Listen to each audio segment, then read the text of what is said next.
ওই যে দেখুন কেওড়ালি, এগুলো পানির নিচে হয়, বর্ষাকালে এগুলো পাওয়া যায়। এই কেওড়ালি দিয়ে আমি আপনাদেরকে আজকে রেসিপি করে দেখাবো। ওই যে দেখুন কত সুন্দর, ভিতরটা আরো সুন্দর নরম। তাই এগুলো ছোটো মাছ দিয়ে রান্না করলে অনেক ভালো লাগে। আজকে আমি ছোটো মাছ দিয়ে কেওড়ালি আপনাদেরকে রান্না করে দেখাবো।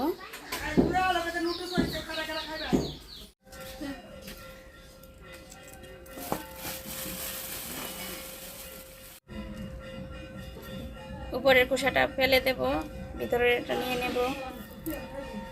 ওই যে দেখুন সবগুলো এভাবে ছাড়িয়ে নেব।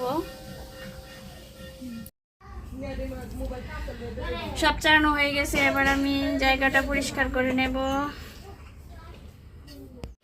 নমস্কার, গ্রামীণ রান্না চ্যানেলে আপনাদের সবাইকে স্বাগত।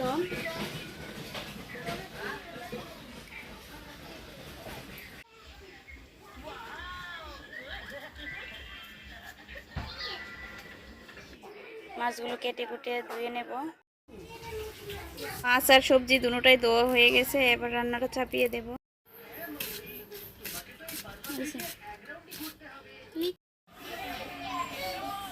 এটা বসিয়ে দেব, কড়াই গরম হয়ে গেলে দিয়ে দেব তেল।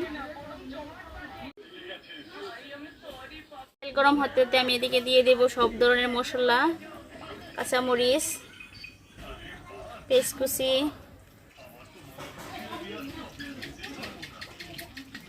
অর্ধেকটা দিয়ে দেব মাছ ভাজার মধ্যে, দিয়ে দেব লবণ,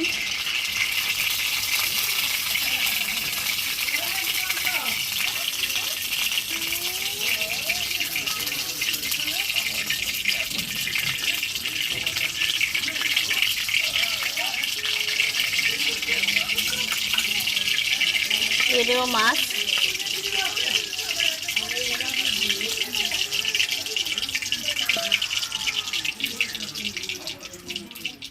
চাইলে তেল দিয়ে মাখিয়ে নিতে পারেন, আমি মাখবো না, এভাবে দিয়ে দিব তেলের মধ্যে। ভালো করে নাড়িয়ে চাড়িয়ে ঢাকনা দিয়ে রান্না করে নেব।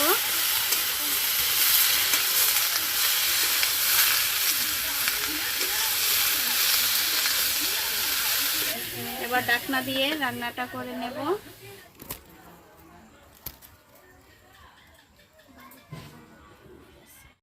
ঢাকনাটা নামিয়ে নেব। এটা দেখুন তরকারিটা প্রায় হয়ে এসেছে। আর একটু জল দিয়ে দেব, আর একটু ডেকে দেব। ঝোলটা ফুটে এলে দিয়ে দেব ধনিয়া পাতা।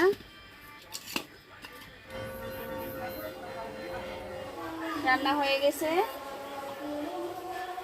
নামিয়ে নেব।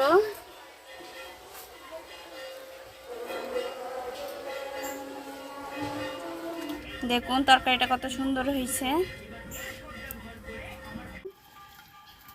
মশলা আমি আগে থেকে দিয়ে রেখেছি, এবার ভেজে নেব।